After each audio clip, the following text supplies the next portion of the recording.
George Washington was the commander-in-chief starting on June 19, 1775. George Washington was selected to be the commander-in-chief because he was already from Virginia and he had a lot of government experience, and some characteristics that described him were calm, determined, and he was willing to fight for his country. Next question, did he receive pay for his position? He did not. George Washington requested that he did not receive salary for his work as commander-in-chief for the colonies. Next topic is the Declaration of Independence, which was written on July 4th, 1776. The goal and purpose of the Declaration of Independence was to declare independence to be a free colony from Great Britain. Thomas Jefferson was asked to help draft the Declaration of Independence, and this is a picture of all the signatures of the Declaration of Independence. And how did the Declaration of Independence help other countries? It was an inspiration for other countries, so we became a role model for other countries to try to become a free and independent country. The Articles of Confederation were written on November 15, 1777. The original purpose for the Articles was to create a loose confederation, and it made it clear that there was a need for a federal government instead of all of the central governments of the states.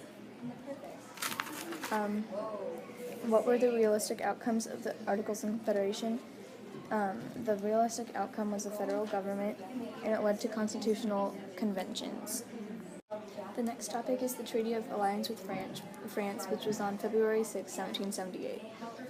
Why did the French form an alliance with the Americans?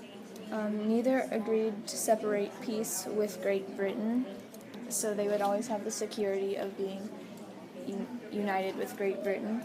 Who does Congress send to France and why? They sent Benjamin Franklin, Silas Deane, Arthur Lee because they wrote a collection of letters for the government. The treaty was signed on February 6, 1778.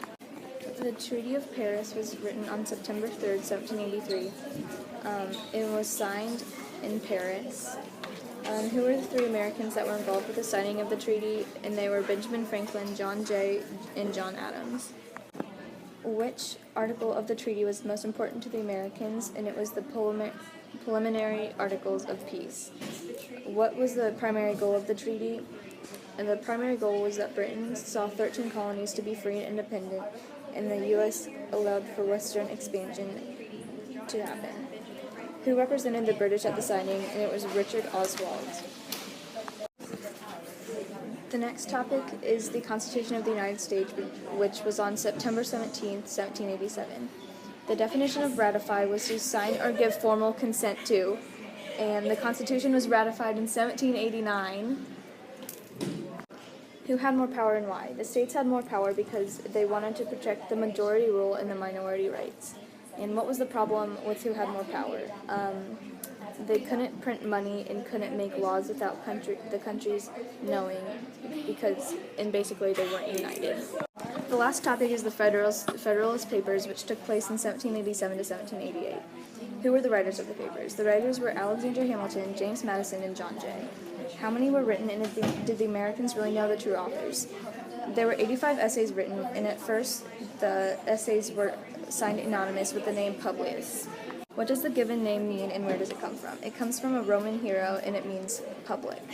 Explain the importance of Federal Number 84. It states that the Bill of Rights was not a necessary component for the Constitution. Define Federalists and what they support. Advocate for federalism, and they support the Constitution, while anti-federalists support Articles of Confederation.